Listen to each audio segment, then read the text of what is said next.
imminent blackouts.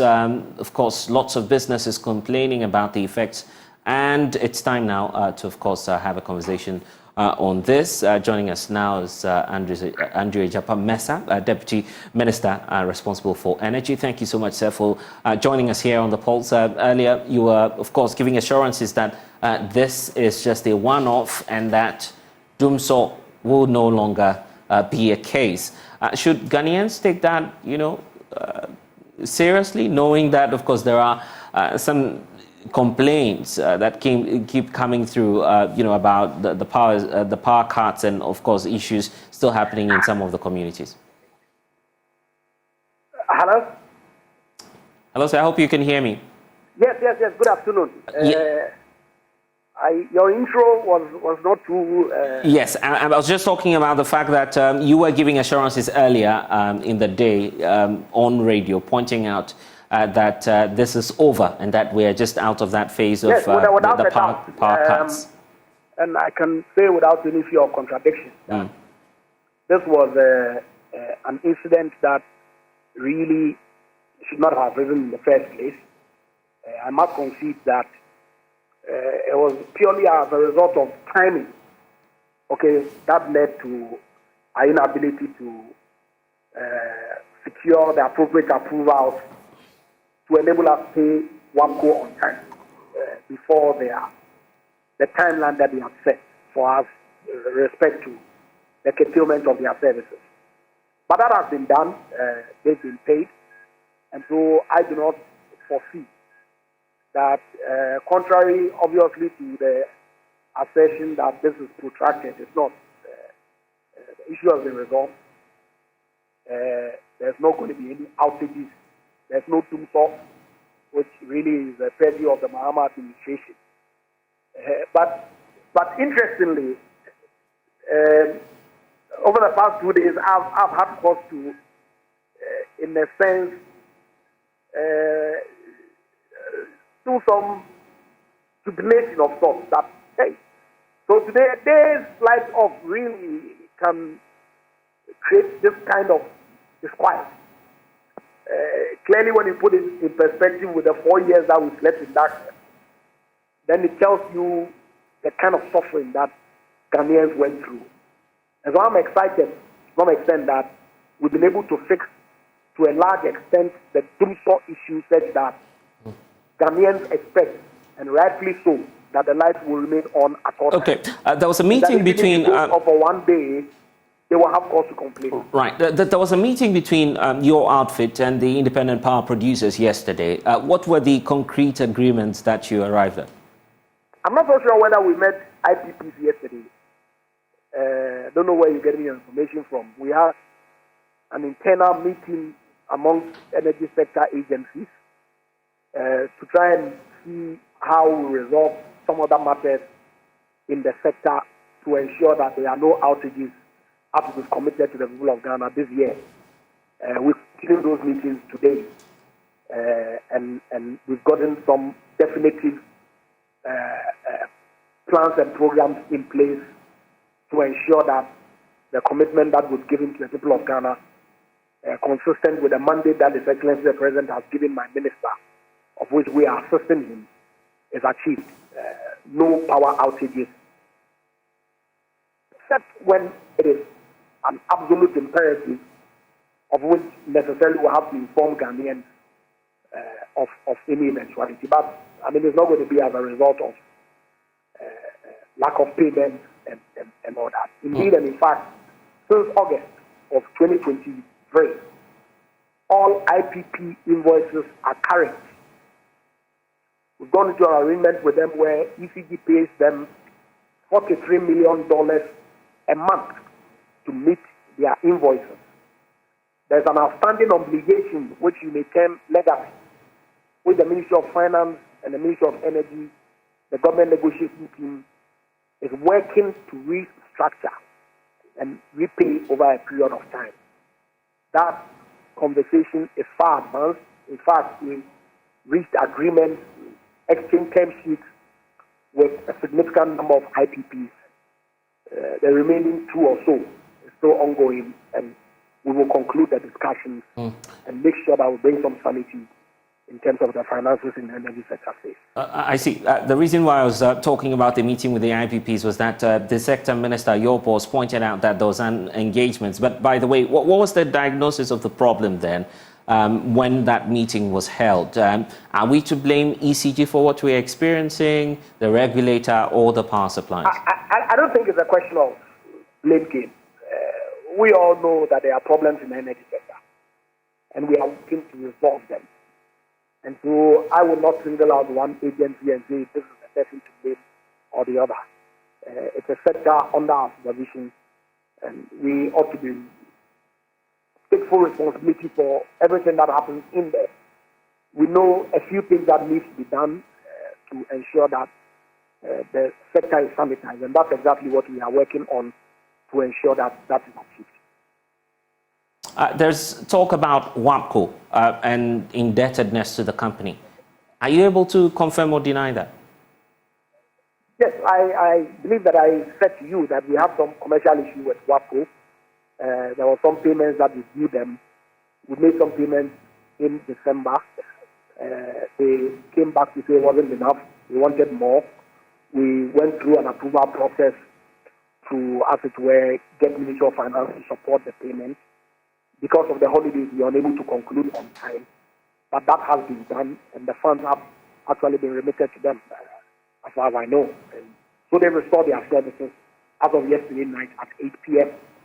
And so, for the period, the power plants in the east were all onboarded, and full generation, as was expected, is what I know is the case as we speak. There's been a lot of reactions to this. We'll get to what Ghanaians are saying. But even in Parliament, the Deputy Majority Leader, Ama Kofi-Boa, then who served in the Energy Ministry at the time, is pointing us to a possibility of doom so. Your take? It's unbelievable and rather sad that at every point that there's some issue, opposition is quick to jump to say that Dumso is back. And I wonder whether that really is their expectation, or that because it was an issue during their tenure in office, they would wish that Ghanaians will suffer the same fate under an Akufo-Addo administration. Because if for nothing at all, for 7 years, yes, there's been occasion where we've had to turn on the power and fix some system improvement issues and all that. You recall the DCC where we took power off for about 5 days or so. Clearly outlined what it is that we're doing to the people of Ghana and took the power off to enable work to be done. Okay, like I said, we've made a lot of progress, and I do not see why anybody will wish that we go back to do so and do. But of course, it's the politics, and that's how they want to play it. But what I can assure the people of Ghana through your medium is that Dumso belongs to the President John Mahama era. It has never been part of the Akufo-Addo administration, and that is exactly what is going to be for the rest of his term. And hopefully, the presidency of Alhaji Dr. Mahmoud Bawumia comes January 2025. If we have any community going off after having this conversation with you, what should we take you for? Well, I wouldn't be in a position to indicate, as I sit here, what localized issue may happen anywhere across the country. But I can tell you that there was some generational shortfall yesterday or 2 days ago of about 510 megawatts. The cause was curtailment of gas flow from the west to the east. That has been resolved. And so that shortfall of 510 is no longer there. And so if there's a localized problem in my area in the European town in Sekendi, it cannot be attributed to the shortfall that we encountered yesterday. That's the point that I'm making. ECG has its own operational zones. There are issues that come up if there's an accident and a vehicle runs into an electric pole and is damaged, they have to fix it. Okay, if it's damaged, the power in that locality where it's impacted will go off. That obviously wouldn't have anything to do with the generation. The assurance that I'm giving to you is that the generational issue has been resolved. In fact, we've never had a generational issue for a very long time, even in the 12 years or the 8 years, 4 years that you and I slept in Binso. There was no generational issue. The NDC government just didn't have the money to buy liquid fuel to power our plants. It was as simple as that. The demand now from some businesses is that we want a schedule. And that's also part of the concerns of the general public, you know, the need to publish a schedule so people will be aware when the lights may go off. Are you open to this idea? For a schedule, how do we put out a schedule? What are we going to say in the schedule? That there will be no light off, or that I don't know why anybody will ask for a schedule when there's none required. I've mentioned to you that 2 years ago, when we were doing the Doomsday, my minister held a press briefing and indicated quite clearly that, look, because of some upgrade works that were taking place in the Tema East region, there was a need for power to go up to enable the stringing of the electric wiring and all that on high tension 330 kV transmission line. That was communicated. Subsequently, I believe there was a 3 or 4 day outage. ECG and Gridco issued joint statements to indicate that. This was a 1 day event that has been resolved. So if you ask for a schedule, what schedule do you want? I'm asking that question because the independent power producers are not done with their concerns yet. Yes, you have a mechanism. Honourable Minister, you have a mechanism now between the ECG and the IPPs on the way forward. Yes, I'm talking about the legacy issues and the debts that still remain in the sector. You would have to clear that, irrespective of the IMF conditionalities. I'm asking how you intend to deal with that problem, knowing that that's the basis of the challenge that you have with them. Oh, you're making us repeat ourselves. For just so that we are clear. I said to you that there's some legacy issue, which, if my recollection is correct, is about 1.7 billion that we have ring-fenced and are negotiating with the IPP on paying it over a period of time. Those negotiations are far advanced. In fact, term sheets have been exchanged and agreements have been reached with at least 4 of them. There's some outstanding too that tasks are ongoing, including meetings that have been scheduled this week. And the outstanding ones we know. If you give me a minute. Yeah. If you give me a minute. So that's being discussed, and if we sign off the restructuring and the payment tenure that we agree, the Minister of Finance is going to pay for that. But their current invoices as of August to date, it's all current. ECG, because of the tiered system that was introduced in the cash waterfall mechanism, what we're saying is that we don't want any issues with the IPP. They are private sector people who have invested in power plants in the economy. So pay them, fix 43 million that's agreed with all of them. The aggregate is 43 million. On a month-by-month basis since August, that money has been paid without I get that, Honourable Minister. My concern is about the outstanding. So there's no issue with IPP for anybody. But my concern is about the outstanding debt. You've talked about settling 4. If I may, there's the outstanding 2. I just want to know if you settled Solon Asogli. The concern is that's, of course, a critical facility. You haven't cleared your issues with them. If they pull the plugs today, we may be plunged into darkness. You see, the structure of our energy sector now, right, is such that every component is a critical piece. Why? Because we have a take-or-pay obligation on the gas side. And so even though we have excess generation capacity, we need to utilize the gas. Because otherwise we'll be paying for the gas and also a take-or-pay obligation on the generation side. So we have to manage it carefully so that we get the optimal benefit as a country from these resources. I'm saying that on current invoices, we are pretty much okay there. Yeah, but that's not my question, sir. My question is about my question is about the outstanding ones. You have a key challenge. If you haven't concluded the negotiation, then what do you expect? I'm saying the negotiation is ongoing. Out of the 6, we have practically reached conclusions with 4. I don't want to disclose them because they are confidential discussions. And so I don't want to put their names out. It's not going to help the discourse in any way. But there's been a whole gamut of negotiations on a case-by-case basis to try and understand each one's circumstances and how then we are able to resolve the issue of the outstanding with them. We've made significant progress with 2.